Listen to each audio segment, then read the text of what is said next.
Bonjour tout le monde, je suis Pervenche Adiman et je suis très heureuse de vous retrouver ce matin. Il y a quelques jours, je vous avais promis de lire ce livre 21 façons de tirer tout ce que vous pouvez de tout ce que vous avez, de Jade Abraham. Je l'ai fait et vraiment je dois vous dire que j'ai été conquise par plusieurs stratégies que j'ai apprises dedans.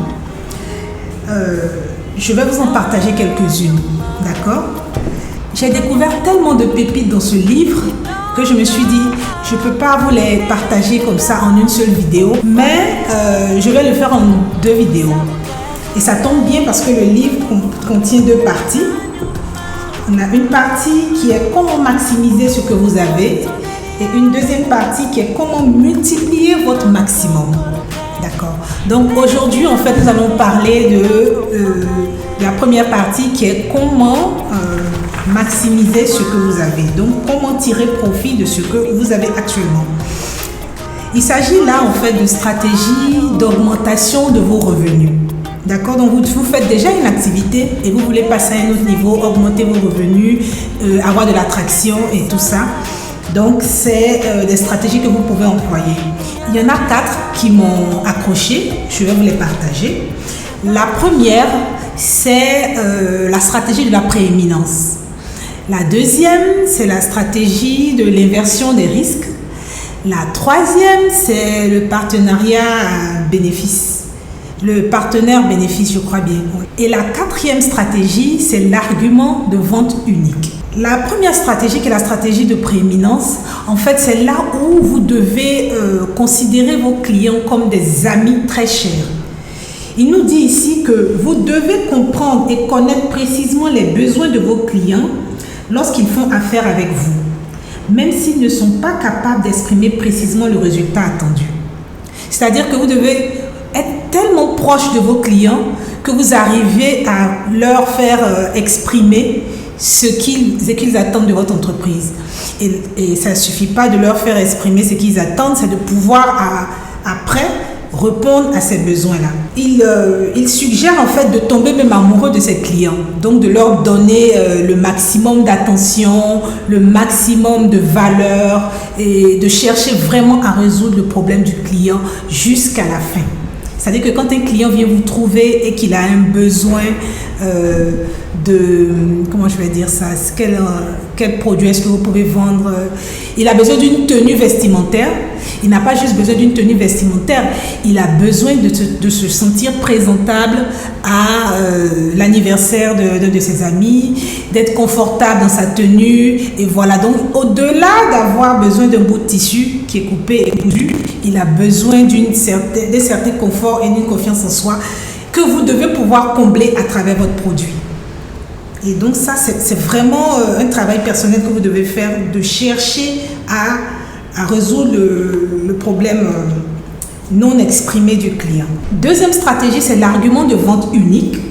C'est de créer en fait un avantage réel ou perçu par le client, de sorte que vous soyez distinct d'une autre entreprise. Qu'est-ce qui fait votre particularité? Qu'est-ce qui fait que ce client-là, quand il a ce besoin et où il a besoin d'acheter ce produit-là, il pense à vous plutôt qu'à un autre? Et dans l'argument de vente unique, il suggère en fait d'être précis. C'est-à-dire que quand dans votre communication, vous dites que vous faites de la qualité, il ne faut pas juste dire « oui, nous faisons de la qualité, nos produits respectent les normes ISO, blablabla ». Non. Qu'est-ce que c'est que la qualité pour le client? Qu'est-ce qui est derrière la qualité? Par exemple, dans notre exemple de tout à l'heure, si vous faites des vêtements, au lieu de dire que nous faisons de la qualité dans notre atelier, non, vous dites finition parfaite, rendez-vous respecté ou délai tenu, et pas d'excuses ou zéro blabla ou quelque chose comme ça. Mais il faut que le client sache ce qu'il y a derrière la qualité.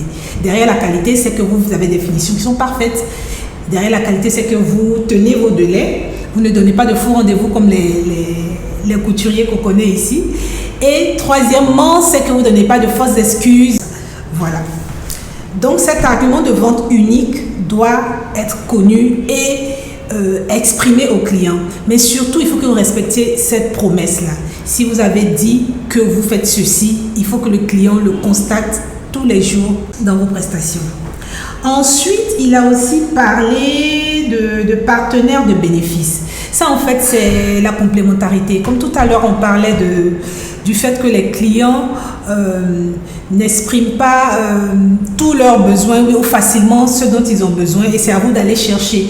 Donc, des fois, quand vous cherchez, vous vous rendez compte, en fait, que le client, que le produit que vous avez n'arrive pas à satisfaire totalement le besoin du client. Mais qu'après avoir pris votre produit, le client va peut-être dans une autre entreprise pour acheter un produit complémentaire. Alors, ce que vous pouvez faire, c'est de parfaire votre offre, de servir ce produit-là aussi. La dernière stratégie, c'est l'inversion des risques. Il faut que vous minimisiez au maximum les obstacles à la vente. Des fois, les clients sont intéressés par votre produit, mais il y a quelque chose qui les gêne un tout petit peu. Ils se demandent, est-ce que je suis en train de faire une bonne affaire? Est-ce que j'aurai pas une autre opportunité qui sera meilleure? Donc, c'est à vous d'inverser les risques, de dire aux clients, si vous contractez avec moi, si vous achetez mon produit, moi, je prends tous les risques. La meilleure façon de le faire, c'est quand vous dites, vous êtes satisfait ou remboursé. Satisfait ou remboursé, ça, c'est le coup de massue. Le client, il se dit, au moins, je n'ai plus à me préoccuper du fait que je sois en train de faire une bonne affaire ou de ne pas faire une bonne affaire. Parce que de toute façon, si dans l'absolu, je ne suis pas satisfait, je serai remboursé. Donc, il faut penser comme ça. Il faut se dire, ok, je minimise. Qu'est-ce qui peut empêcher le client de prendre mon produit? De quoi est-ce qu'il a peur? Qu'est-ce qui l'effraie? Et vous prenez ça sur vous. Mais cela dit, c'est parce que vous avez confiance en la qualité de votre produit.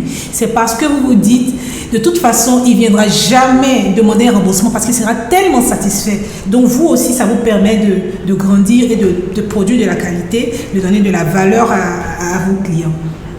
Voilà un peu. Donc c'était les 4 stratégies qui m'avaient accroché dans la première partie. Il y en a d'autres. Et ce qu'il fait bien aussi, J. Abraham, c'est qu'il donne des exemples de personnes qui ont mis en pratique et pour lesquelles ça marchait. Donc il y a des preuves, il y a des exemples et il y a une méthodologie pour le faire. C'est très bien expliqué, vous n'allez pas vraiment vous perdre. C'est pas juste des théories comme ça où on te met des bullet points, voilà, il faut faire ci, il faut faire ça, sans te montrer comment il faut le faire. Donc je vous exhorte à vous procurer ce livre et à le lire entièrement. En tout cas, moi, j'ai vraiment pris plaisir à le faire et j'ai même commencé à appliquer certaines stratégies.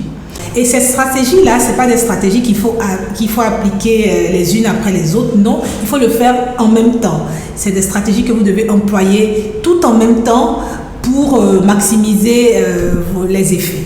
D'accord? Et vous testez maintenant. Pas demain, pas après, maintenant. Ici et maintenant. Voilà. Merci beaucoup de m'avoir reçu chez vous.